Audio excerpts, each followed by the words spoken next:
All right, what's up, YouTube? Here we are, the Life on Life Terms podcast. Stay with us here. Yeah. All right. Let's see. We're good to go here. 3, 2, 1, Chris, and we're in there like swimwear. All right, ready? In the month of July. 2, 1. What's up, everybody? We're back. We seem to be infrequent flyers lately. Yeah. But we're back, and my name is Tom Robinson, a grateful recovering addict. And like I always say, we are not affiliated with any 12-step program. What I mean by that is that they are not responsible for anything that you see here. We are not part of them, although we do endorse them and have benefited from them. My name is Chris Mandeville. I'm a man in long-term recovery, and we are here at a New Way Recovery Center on Quincy Ave in Quincy, Mass. If you, things are tough these days to try and get some help, but the center is open. They do have place. lots of resources. They let us come in here and do this, and they have been for over 2 years now. So we appreciate them and all that they do for the recovery community. So tonight we have someone that me and Tom have both known since we came into recovery. And he's, like I said in the post, he's played a significant role in mine. OG recovery, Quincy recovery. So he was, one of the reasons why I stuck around. And I was that was just to get your paycheck. yeah. But yeah, he was my sponsor for a very long time. We've shared a lot of stuff, and I'm very grateful for this man.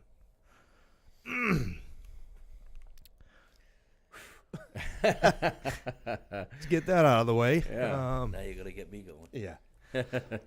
So tonight we have Brian Murphy. He's gonna share his experience, strength, and hope with us. Did we ask him if he wanted to use his last name? Oh, I think it's a little late now. Get it back. Yeah. All right, let me hit the rewind. It's been in print plenty of times. There you go. I know. Like I was just talking not too long ago about when we were up at the police headquarters, and they grabbed Joe, and found out that our records had been emailed out throughout like most of Boston PD. Working at the police headquarters. Yeah, it was funny. They grabbed me too. Yeah. So Brian, thanks for coming in. We yeah, really appreciate it. We was appreciate stuck it. for a guest. Guests are little hard to come by lately. I don't know if it's the coronavirus or what, but yeah, like a lot of people are like, "Oh yeah, I can do it, but not anytime soon." Right. So yeah. So We thank you. yes, Well, we appreciate you're you being here. It's kind of my training. I know this is, about recovery, and I was asked to do something. Oh, there you go. How long you guys been doing this? 3 years. I've managed not to bump into you in 3 years. I know because So that I wouldn't remember get asked. I remember talking about it. I think we were at an overdose vigil Yes, Yeah. that's right. at That the was library, right before and we were it started. talking about it. Yep. And like not long after that, it ended up happening. And yeah, honestly, I don't think that we've actually seen each other since then. No. But Brian is the reason I always say we're not affiliated with any 12-step program, because the first thing he says was, "I hope you're following the tradition." Right.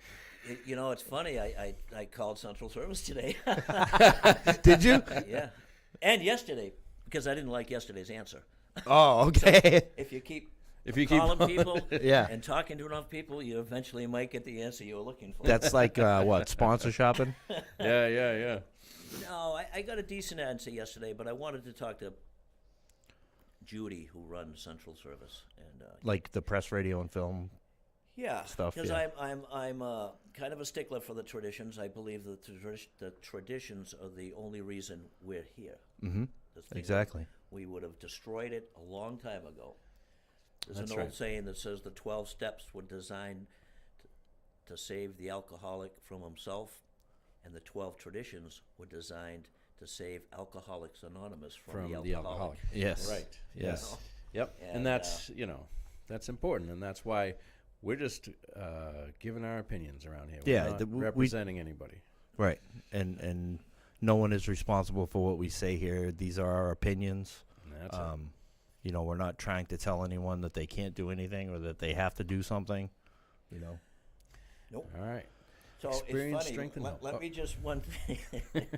I'm just kidding. So that I avoided this for all this time, I I called you a week ago. I had some problems with you. Did some work with me. Yeah. I don't know, 15, 18 years ago. How long do you think ago that was? Probably 15, 14, 15. 15 years ago. Put a fence up in my yard. Very nice job. Thank And you had a compliment from the fence company the other day. They Oh, really? They said, "Oh yeah, we remember Tom. Did really nice work." That's cool. That's pretty good. He was a different sort, right? And I said, Is that what they I said? said, "Yeah, you do know him." Yep. That's Tom. So All right. when I called you to get help with my fence, in between then and which was a week ago and a couple of days ago, when you texted me and asked me to do this, I was like, I know he's going to call me to ask me to do this now. and you Sure did. enough. Yeah, absolutely.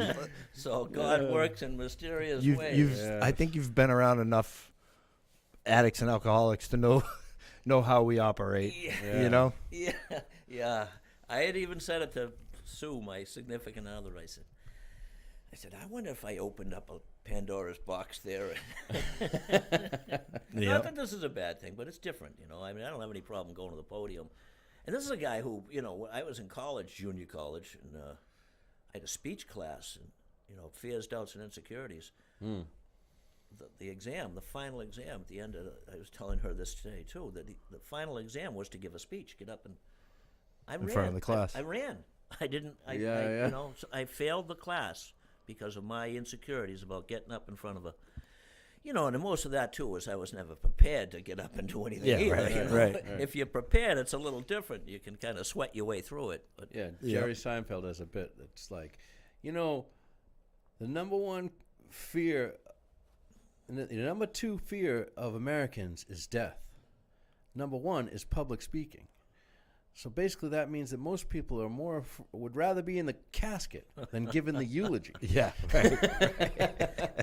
well, I'll do the eulogy. Right. I'm not ready, and that's why I'm here, because I guess I wasn't ready to die. There you right? go. Because I've had my experience, strength, and hope, and you really want that story? You can Oh, yeah. you can talk about whatever you wish. Whatever you want, though, Brian. No, absolutely. So I grew up not far from here, right down the street. Went to grammar school right down the street, St. John's. I was an altar boy, Yep. The school's gone now, believe it right? or not. School is Yeah, gone. they took the school down. Yeah. Lots and, of AWOLs in that building. Yeah. Oh, that building? Yep. That's where, yeah. Drove right by it in a stolen car when I was 13. No. It's true. But, Yeah. So, you know, my alcoholism is, there's no science behind it. I picked up a drink too young. And I liked it. This is my take on it. You know, that was a long time ago. I don't remember my first drink. I somewhat remember what my friend who lived down the street used to sneak it out of his parents' liquor cabinet, and then we were sneaking it out of my mother's liquor cabinet and filling it back up, but you know, I don't really remember any of the circumstances. But I think that I kept doing it because I liked it and made me feel better. Yeah.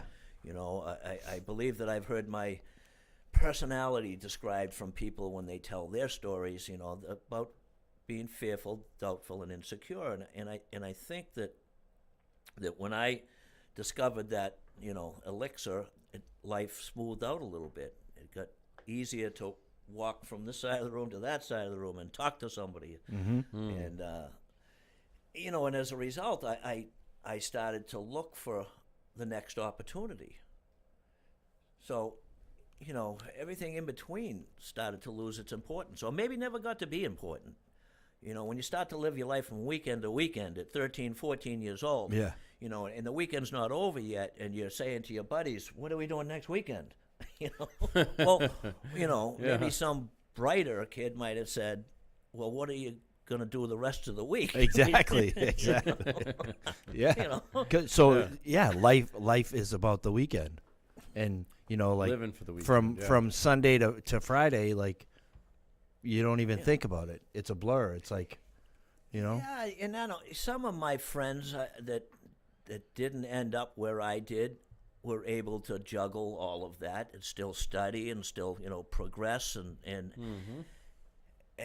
I didn't. I just I didn't see a lot of sense in it either. But I do now.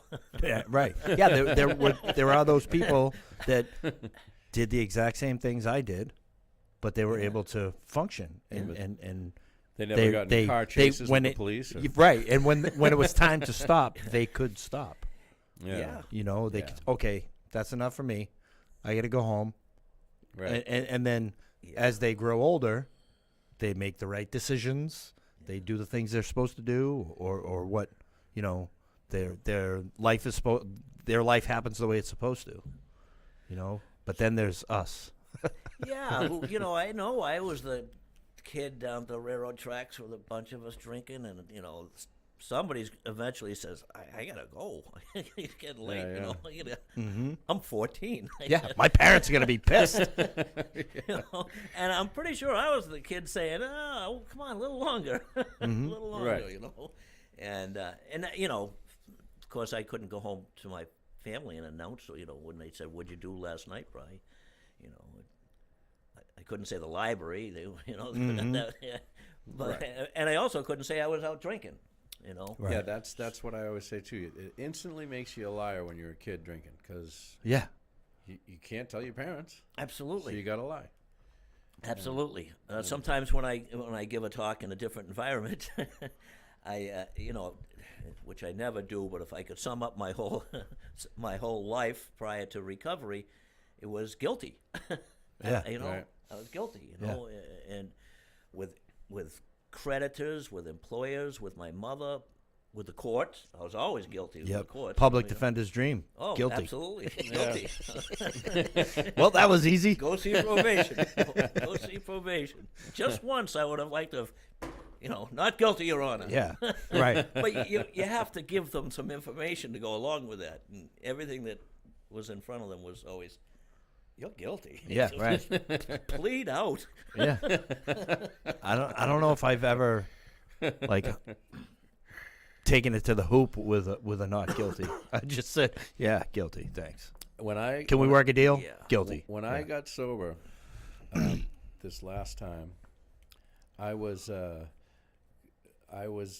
had a court case going, and I had driven a car into a stone wall in front of somebody's house, and the fire chief was trailing me for like 3 miles, watching me swerve in and out. They put me in an ambulance, strapped me down, took blood, and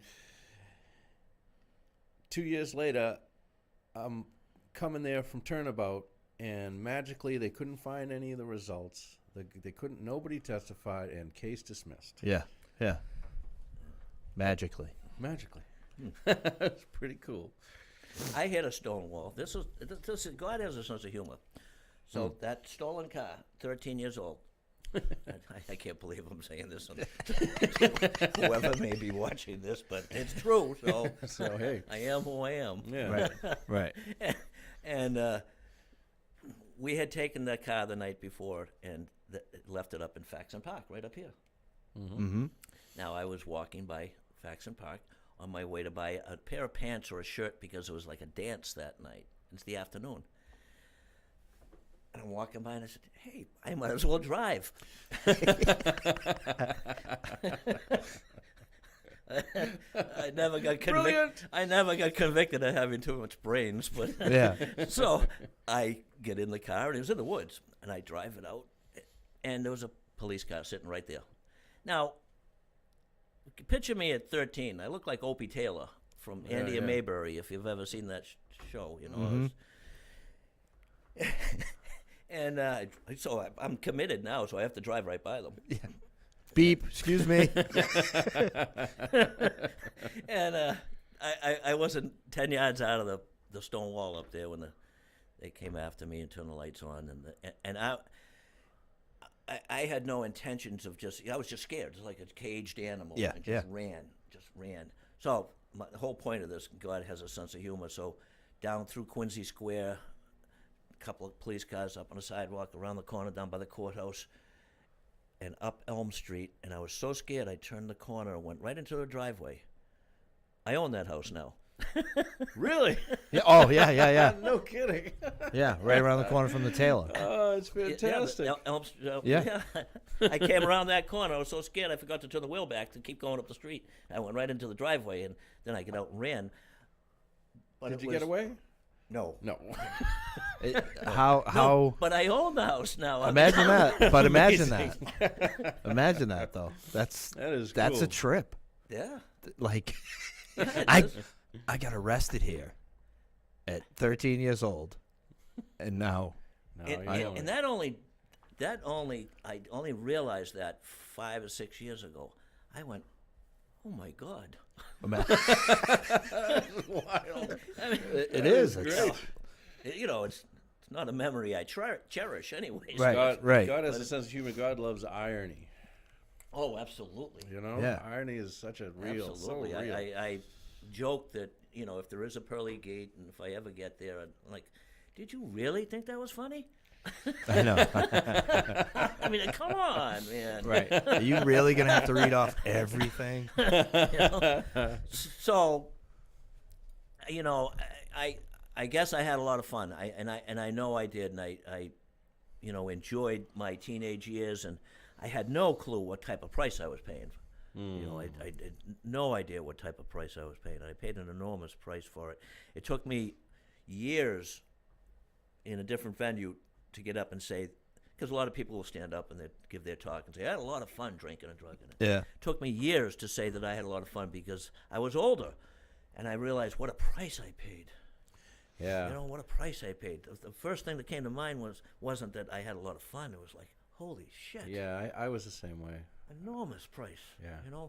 And as I've stayed sober and gone further into recovery, it's not the price of the car chase or the arrest or the guilties or the trouble. The real price was the lying to my parents at 13 Yeah. years old. You Yep. know, the The self, heartache respect of you my lost. mother, waiting up, why didn't you at least let me know you wouldn't be home, Right. The person you became because of those things. That's what I think of. Yeah, and just the heartache and the hurt that I caused other people. That's Yes. what the price I feel more than anything today. I mean, I've moved beyond it and I can live with it, but because sometimes we think that well, that sucked. Yeah, I got arrested and I cracked my car open. Well, that stuff's gonna happen. Right, you know? right. But for me, the real price is the people and the and the things that I traded off. Education. I had some great survival skills. I got great survival skills. Imagine for a second if you got everything back that you gave away for alcoholism. Oh, yeah. It would be so overwhelming, like all the things that we squandered or whatever. Well, I've been sober twice. I've had a few lives. Right. My first, so I'm getting in trouble more. I was a frequent drunk driver, and then driver without a license. oh yeah. The court was getting tired. The suspended sentences were getting longer. I worked in the building trades. I was a foreman on a job for years, and I was having trouble there. I was having trouble showing up on time. Trouble on every front, pretty much. Most of the people that I cared about, the friends that I grew up with, family members, I just, kind of pushed away. I got thrown out of my neighborhood bar. That was a big deal. I mean, well, the kids in my neighborhood, we waited to grow up old enough to go in and have a beer like our dads did down there. Right. We gave a pool, and and I always enjoyed it down there. And I didn't always have trouble, so but I had some trouble in there one night that I was 10 years sober. I walked back in there, and the bartender goes, "Out." Really? Yeah. Wow. I just sued on What too. the hell did you do? It doesn't So matter. obviously, The point there is that the people that we affect have long memories. Oh, They yeah. make an Oh, impression on people that this Yeah, that's a good point. person's no good. You know, Right. We can forget that very easily, but the normal people and the people that we don't realize what we do to, that doesn't just fall by the wayside with them. Oh, absolutely not. You know, like I tell people, like, from when I'm talking, sometimes I say, go to Friendlies, stand up, and tell your story, yeah, and you'll watch the general population back away from you, like this, you know, because they don't understand. Right. You know, we Right. in AA, we have to. In recovery, we in recovery. Thank you. can understand each other. Right. That's right, And, because you we've know, been there. Like some of the literature says, we suffered a common peril, which is all the trouble, and you know we can't cry about it and fret over it forever. But we enjoy a common bond in recovery. You know, but you know, go to Friendlies, stand up, tell your story. They'll put a net over you by the time you're done. You know, you know, you say that, like, I got that inside the Plymouth House of Correction from a CO. Yeah. Well, Like, he pulled me aside, and you know, the guy he passed away from cancer. He was awesome, and I ended up working with his stepson years later, and I was telling this story, and he said, "What was that guy's name?" I said, "It was Jeff Sampson." He goes, "That's my dad." He pulled me aside. He goes, "Mandeville, I read your jacket." He goes, "The guy I see down here, I can't see doing this stuff." And this is before I came into any type of recovery treatment. That was just removing me from society and the alcohol and the drugs. And there was that significant of a change in me. Well, that's Like for a CO to say, "I can't see you doing," that's pretty crazy. Well, I think that's the difference between someone who's addicted to mind-altering substances and someone who's addicted to food or whatever. Those Yeah. are bad addictions, but your brain is so foggy that you're not even yourself. So I think you know what I mean. I think it's a different dimension to it.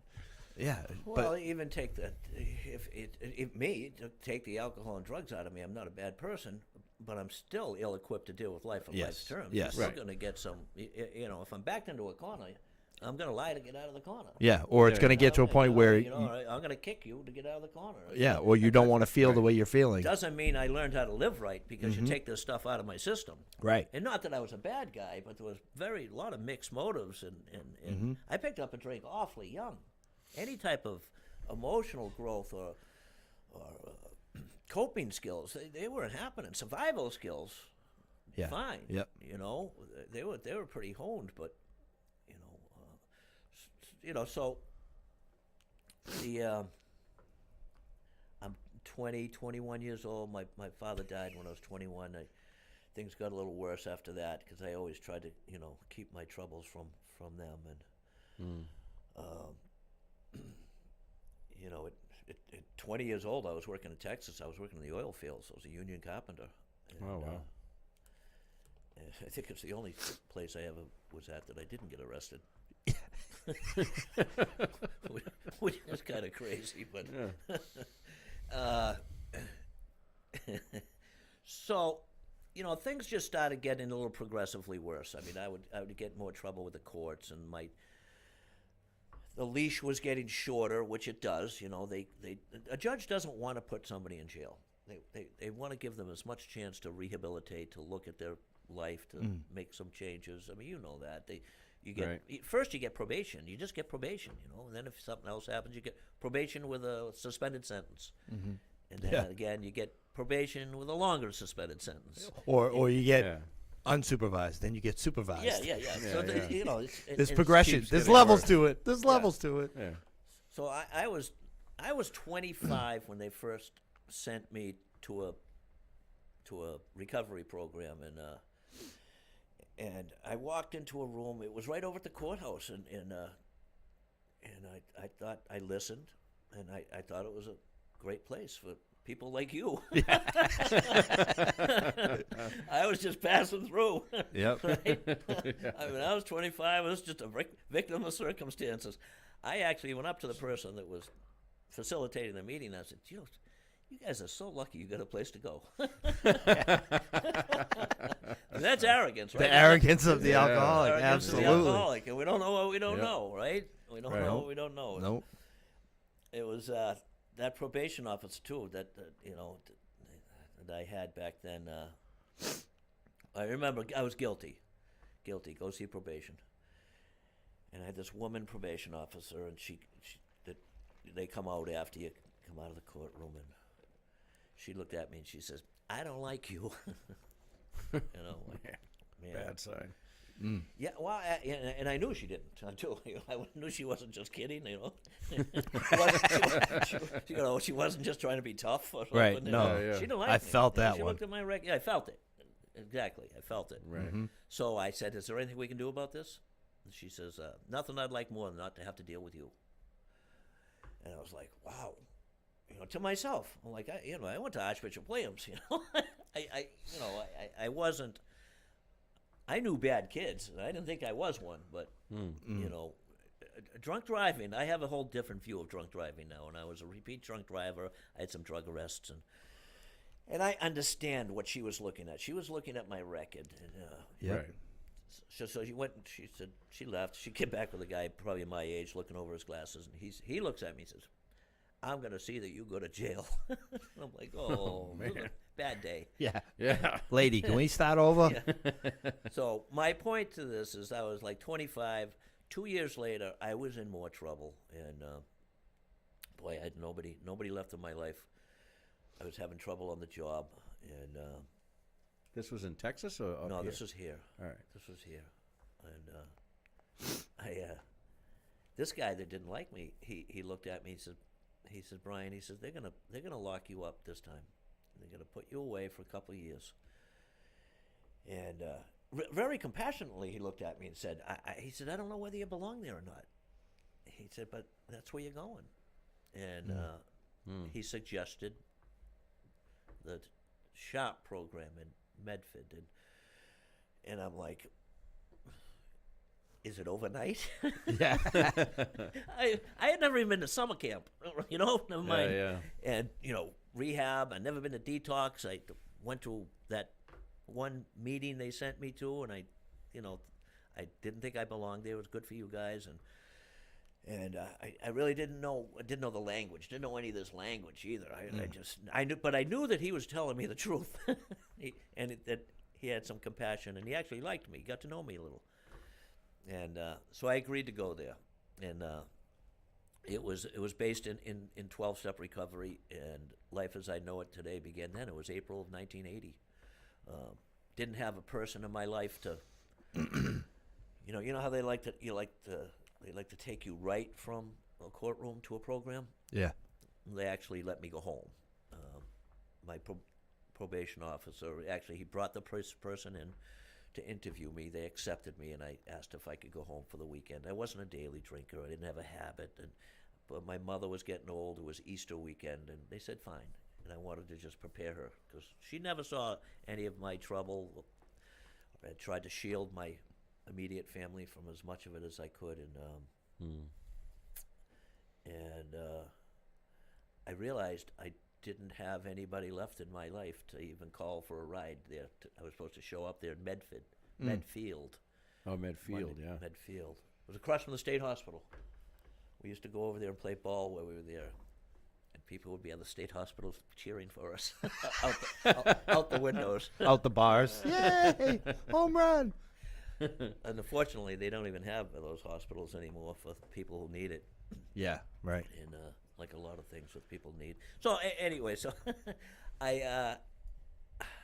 this is, I think you guys will know what this is. I didn't have anybody to call. I'm like, holy, I pushed everybody out. I got nobody. Yeah. And the phone rang. It was a buddy of mine. I was the best man at his wedding 5 or 6 years before. And I hadn't talked to him in a few years. I worked with him down in Texas. He was a pipe fitter. I just talked to him 2 days ago, as a matter of fact. And he says, "How you doing, Murph?" I said, "No, not that good. I gotta go to camp or something. I don't know where I'm going, but I don't even know how I'm getting there, Lloyd." And he says, "I'll come get you, give you a ride." Now, You know, in the world I live in today, that's God doing for me what I couldn't do for myself. Right. You know, Because that's had you not got a ride, you would have Who not. knows? Yeah. I usually was very compliant with what the court was telling me to do because I'm not.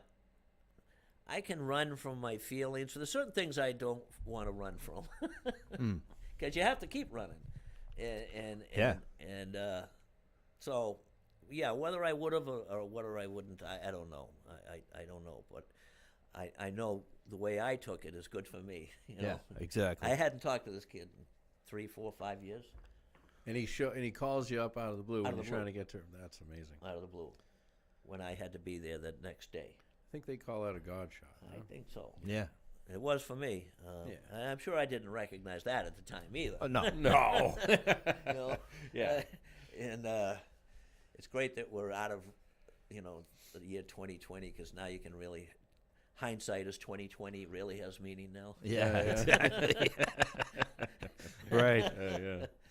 Even 2020 is hindsight. Yeah. now. Yep. So I went there and that was the first time I said that I have a problem. I couldn't deny it. I was in a safe environment, and I could look at my record, and there were other guys in there that had been in halfway houses and treatment centers and jails and that place over and over again. And a guy that I became friends with, he was 40 years old, and he says, Brian, he says, you don't have to be me. 40 years old, back here for the third time. You know, he said, you can straighten your life out now. And I heard all that, and again, I couldn't really deny it. I could see and I had never admitted that I had a problem. Never. It was always people, places, and things. I had never, ever. And but it was there that I did it, and I guess I just couldn't deny it for a minute. And they didn't send me to jail when I finished that program, and even the program came to court and said that he did a good job with us, and I think he means what he says. And the judge asked me, he says, Mr. Murphy, why shouldn't I send you to jail? And I looked at him and I said, because I don't want to go. Yeah. That's all I had. It's like I was guilty. I mean, I'm guilty, but really, I don't want to go. And he didn't send me. He took an extreme chance and didn't send me. And life was good. I started to be sober and do. I went to a 12-step program, and I did a lot of the things that it takes to maintain being sober until it doesn't work. And I don't know if that makes any sense. It makes sense to me. And like I as a result of being sober and hanging around guys like you, I came out of the building trades. I got a job with a suit and a tie. And I think I had to borrow the tie and my shoes. I had to wear good shoes. I had duct tape on the bottom because I hold those good shoes. Drove into the office of my pickup truck, no license. Yeah. Really. Unmanageability. Sober unmanageability. Sometimes I tell my story. I bought a truck, and then like a year later, I got my license. Yeah. We do everything backwards. Oh man, and it was okay, as long as you didn't get caught. Yeah. That was also my mentality. I thought the worst part about doing something wrong was the getting caught part. Yeah, not the action Not itself. the act. Damn it. Well, that's twisted. So I showed up for work every day, and as we're pretty good earners when we're doing the right thing. And 4 or 5 years into it, I stopped doing the things that I was doing. I never went out of my comfort zone and told my story. I went to 12 years of parochial school right in these neighborhoods, and I didn't, I never sought out a higher power, which is part of the recovery program that I subscribe to. Mm-hmm. And it took a long time, but 10 years. It took 10 years for me to become so pained, so soul sick. My finances were a mess. My relationships were a mess. I had 200 employees, and I didn't feel qualified to have two. I thought it was all smoke and mirrors, Yeah. Did you really do this? Are you really, I just fears, doubts, and insecurities. I've come to realize I wasn't much different than the 13-year-old that picked up the drink in the first place. Yeah. But now I'm 33 years old, and I have a house and a car and a boat, and another car, and all the things that I think are right are the version of success, right? The good life. Yeah. Yeah. The a picket fence. the facade. Yeah, I got a picket fence. Yeah.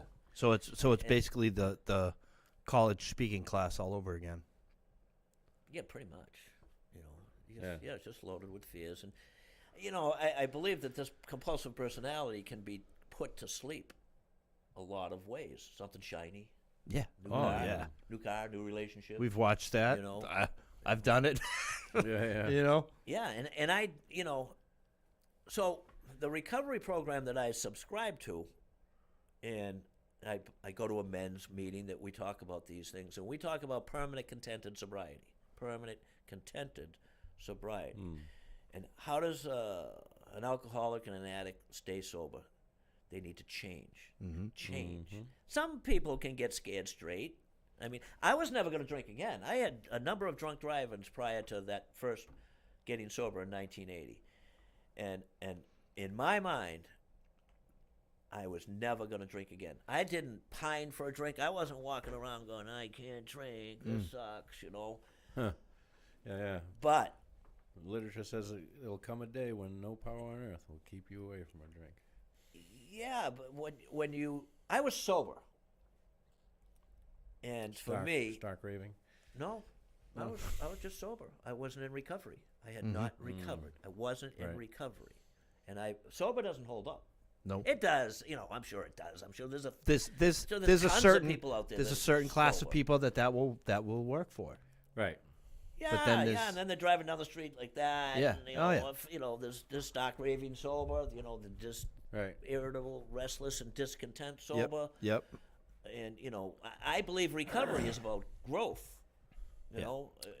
As a person, as a human being, as the sole purpose of this book to make us of utmost service to God and to others, not to stay away from a drink or a drug, to be nice to you and to you and be my guest. You go first. Yeah.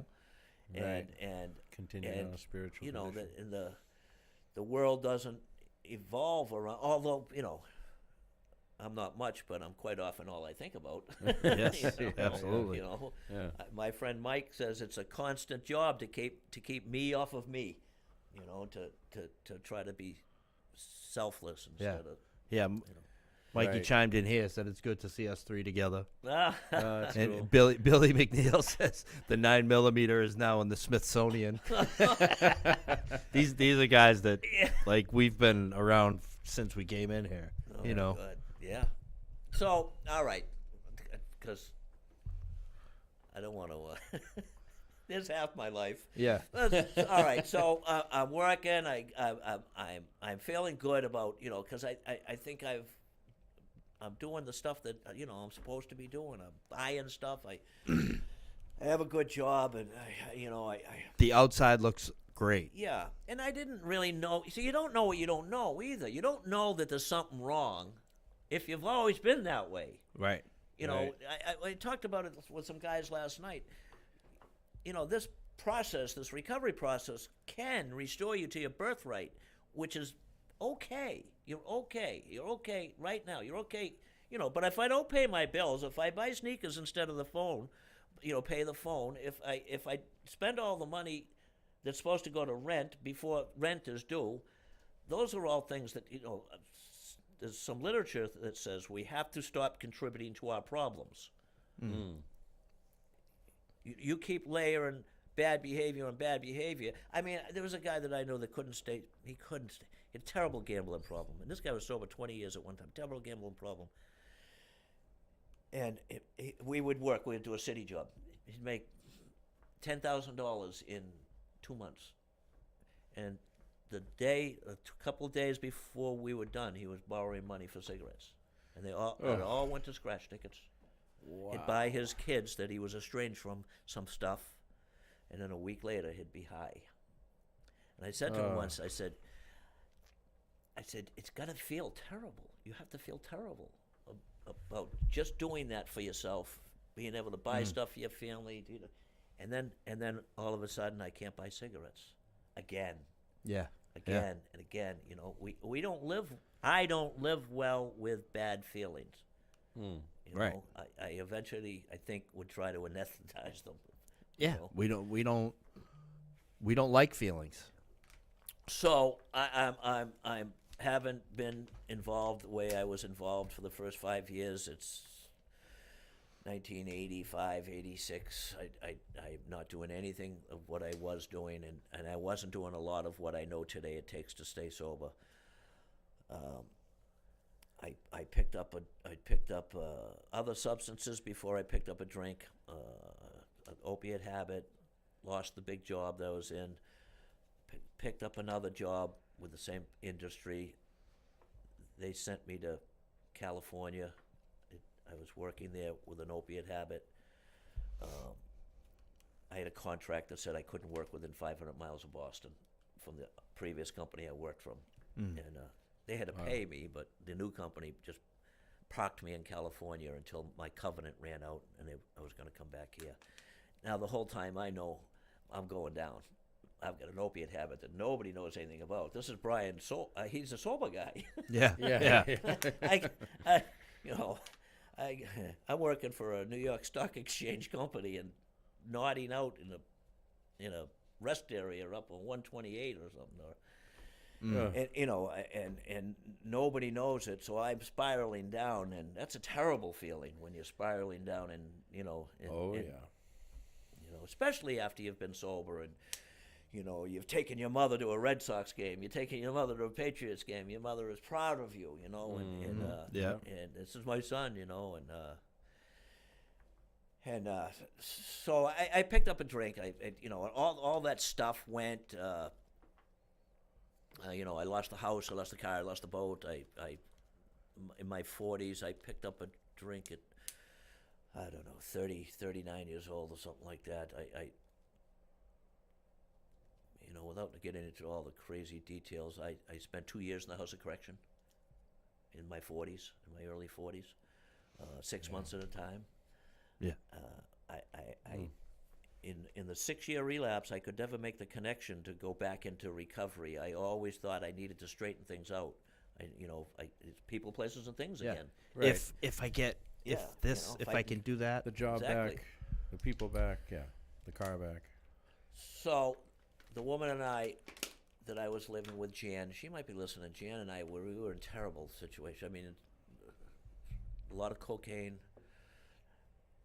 heroin addicts. I only drank for 6 months out of the last 40 years. 6 months I drank, it put me in the House of Correction. And I was like, whoa. Doesn't take long. I was on the company jet a year ago. yeah. Yeah. And now I'm at Gladiator School in Dedham. And we hated the way we were living, but we just couldn't seem to stop it. We couldn't make the connection to get help. We always was trying to manage it ourselves, and we're always trying to keep up an image. You know, Irish Catholic, don't let anybody see you fall down. You know, and that's when. I'll tell you this part of it. We were in really tough shape, and I was crying. I was sitting in front of her, and I was.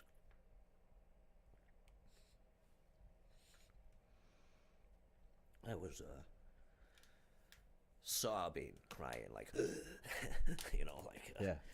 take your breath away. And I was looking at her and saying, we're dying. We're going to die. I said, I don't think there's anything I can do about it. Wow. And again, like the phone call I got in 1980, shortly after that, the grace of God came into my life in the form of the Quincy Police and the 9mm. There it is. Brought it to a screeching halt once again. You know, it was that was 24 years ago, and I still do what I just did. Not all the time. Sometimes it's probably because of you guys. Yeah, And exactly. our connection. That it's emotional. I mean, that's why this thing has worked for me this time. I thought I was dying. It's amazing what you will do faced with your own demise to save your life. Yeah, absolutely. Right. Yeah.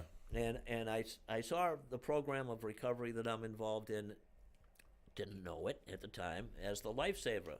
that it talks about in the literature, Yeah. like a lifesaver to a drowning man. The desperation of it. And I grabbed Gift of onto it. I desperation. didn't know it at the time, but what I know today is I had enough will to live. I didn't want to die, and enough knowledge of where to go. I went back into the recovery program that I subscribed to. That was 24 years ago. Thank God there were people there that I met in the early 80s that were still there. And they were still talking about maintaining their recovery, searching out a power greater than themselves, change, the process for change. These were people I met in 1980. They were still here in 1997, and they reached out to me. They welcomed me. They did what we do. And my God, this thing's been the greatest thing that's ever happened to me. I mean, aside from I haven't been locked up, although I got arrested my first year sober. I was driving without a license. It's illegal. It's illegal. And but that behavior didn't change just because I walked through the door of a recovery program. Right. It changed because I've worked on that. It changed because I read my daily meditation books this morning. It changed because I took 15 minutes and I sat quiet this morning. It changed because I got down on my knees and I asked for help this morning. It changed because I try to stay out of the driver's seat. 15 You know. minutes? Huh? You used to do it for 15 minutes this Yes. morning? I lied. 14. It's an inspiration. I have for. I mean, I don't know what I have for a long time. A long time. And I equate it to. I mean, I'm old. I'm an older guy, and this is what happens with people with bad backs, right? So you get a bad back. A chiropractor or a therapist will give you some exercises to do, right? So you do the exercises every day. Your back gets better. What do? You Stop doing the doing exercise. Stop, right? Yeah, of Yeah, course. Yeah. Absolutely. I feel So, good. So what I've tried to do in my later years and in my recovery is I've tried to not always just be motivated by pain. Right. That's it. That is a great motivator. is though. To That's- use it but- is, but at some point we utilize our God-given intelligence. You know, Right. It's just like picking up a drink or a drug or not going to your recovery program. If this happens 5 times, there's a good chance if you see the same behavior, it's going to happen the 6th gonna time happen too. again, Unless you yeah. change something, Yeah, right? It's called it's- being proactive. Because it's no longer about any drugs or alcohol. It's about you and your behaviors. Yeah. And what are you willing to sit with? And How like, many why do this again? Why? So I've also, 25 years later, I was on my back on my living room floor for 10 minutes doing stretching 7 days a week because I got tired of it feeling better and then it being out again. Feeling better. So I do it every day. Meditation was the same thing. There was a group of us who started meditating through Johnny Meany. Yeah. He hired a guru to teach us for a weekend. We meditated so bad, I never thought I would ever meditate again. We just did it for a whole weekend. It was like, are you kidding me? Yeah, to take A little much. Yeah. Well, Because I know everyone that was there. yeah, even and to just- Randy was there. To take these guys and just expect them to meditate. all weekend. Oh, thank God. He had a lot of money. And he fed us really well. Yeah, in yeah. between. But I mean, you've told me about this for a very, very long time, and here it is, 19 years later, and like, it's not an everyday thing, but it is a practice, But I still remember, like, you telling me the story of all these guys you're talking about. All right, let's try this for a month. Yeah. Like that Yeah, stuff. yeah, That's the stuff that's. Yeah, that well, stands we out did. to me. Well, see, the thing is, at least with me, anyways, I couldn't deny it. We had this weekend, right? Then we've made a deal that we would meet in a month and check in to see how everybody did. We went around the room and I did a week. Then I stopped. I did, I did 2 days, and one guy said I meditated every day for 5 minutes for the whole month. He says, I can't believe the difference it's made. He said, I can't tell you what the difference is, but so we'd go away, come back the next month. 2 more guys would have done it for the whole month and said, geez, I can't believe the difference. So then I say, I got to do it, right? I got, Yeah. I got to at least do it so that I can come back and say I did it. Yeah. And I did it for the whole month, and I go back and I said, I can't tell you what it is, but I can't believe the difference it's made. Right. And it's not, the world still goes on. Cars are still going to go down Quincy Ave, or, and up at the bank machine and everything. But it's my reaction to everything. It's how you react. Yes. Right. I Life stays the same. I can We do are it supposed with to get better. like That's right. some people are like, oh, I can't be no distract. I can hear, like, there was a time when I couldn't. It would completely take me off my game. But now, like I was talking, I do a meeting out in Scituate. Like, at this moment in time, like, I have to bring my daughter, and she plays in the other room. I can hear that and still stay focused. Do I go to it for a second? Of course. Stay But present. then I back bring to it back. back to my anchor. And And again, that's why they say it's the practice of meditation. It's not I meditated and everything was. talk to monks. Talk to freaking Dalai Lama. Talk to anybody that does it. Do they get distracted? Absolutely. Is that It's- the 15 minutes that you were talking about? That's meditation? You sit quiet for 15 minutes? My actual routine is I pray next to my bed, Yeah. and then I go make a cup of coffee, and I go to my chair in my living room, and I read Codependent No More, because there's not enough time. we can have a part two. Because I can identify with every page in a codependent book. Yeah. And I heard somebody say this once, alcoholics, what is it? They don't get codependent. They are codependent, Yeah, absolutely. And I read another daily meditation book, and then I meditate I just bumped it up. I went from 13 to 14. And then I stretch. Wow. See, these are In these between are things all to that, I aspire have to put to. I have to right? put the dog For me. out. But it, I've facilitated a men's meeting for a long time, and I hear guys talk about. I hear you when you say, "Well, I don't do it every day," and I want to go. Why the fuck not? I know. Exactly. I mean, I do. I pray every day. I do have this thing that I listen to called Headspace that I listen to for 5 minutes on the way to work every day. And it's just a guy talking, and like I sit and I listen to it. But I hear guys. I meditate on the way to work. No, you're driving yes. on the way to work. Right. You can be present. but prayer. Well, yes, I pray too, but there's a certain step. It says prayer and meditation. and meditation. Right. They're two distinct, Separate things. separate things. Right. And I meditate Talking, listening. sometimes, but other times I want to be entertained a lot when I have a downtime. I busy myself so much. But I guess it's just getting into the habit. It's something to aspire to because I know how good it is. No, what it is do it for 30 days in a row, and then you can't deny. Do it for 30 days in a row. And then you can buy into it. That's Do it for 30 days in a row, and call me and tell me I'm either full of shit or you're going to end up saying what every other guy in that meeting at one time said. Yep. Can't believe the difference. all right. So here it is. Exactly. Here it is right now.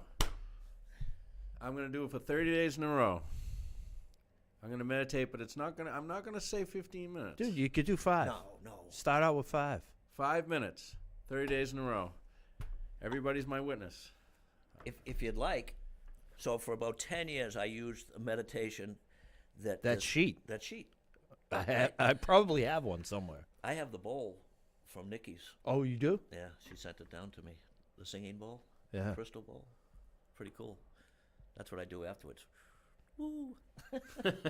Listen, there's so many things you can find a 5-minute meditation very easy. Oh, I was And taught. I have to.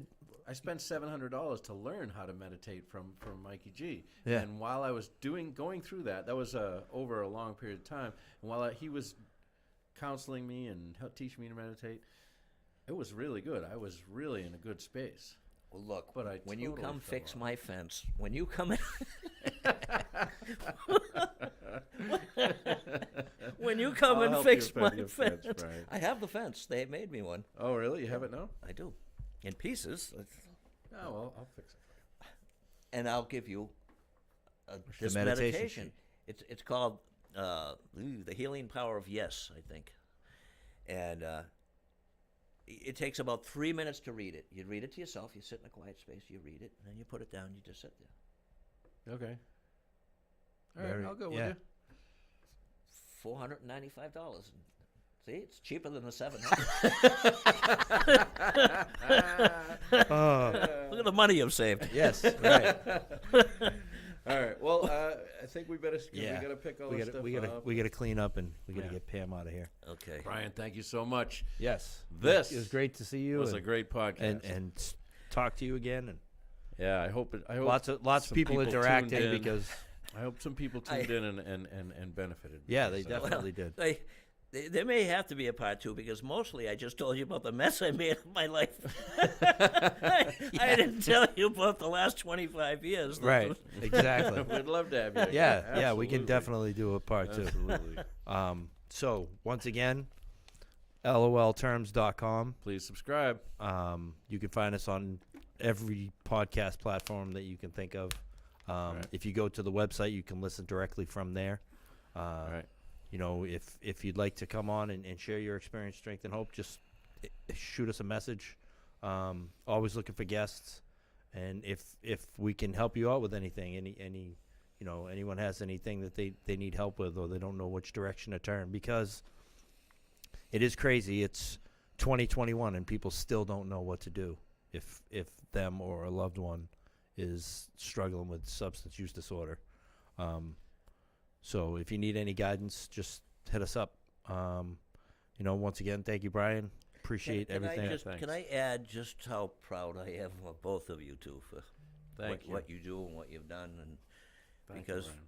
That means a lot. we go back a long ways. I remember the picnic tables at Turnabout. you know? Absolutely. Yeah. The druggy buggy pulling up and everybody piling out, going Yeah, into yeah. the Sacred Heart. Sacred Weymouth. Heart Church. Yeah. Yeah, All three of us are a testament to what can happen. and absolutely. That's right. perfectly doable. Even with everything life can throw at you, and we're That's still right. here. We're still Yes. doing it. Yeah. So Even all with right. life on life's terms. yes, life on on life's life's terms. Boom. All right. All right, everybody. Thanks for tuning in. All right. Peace. Peace.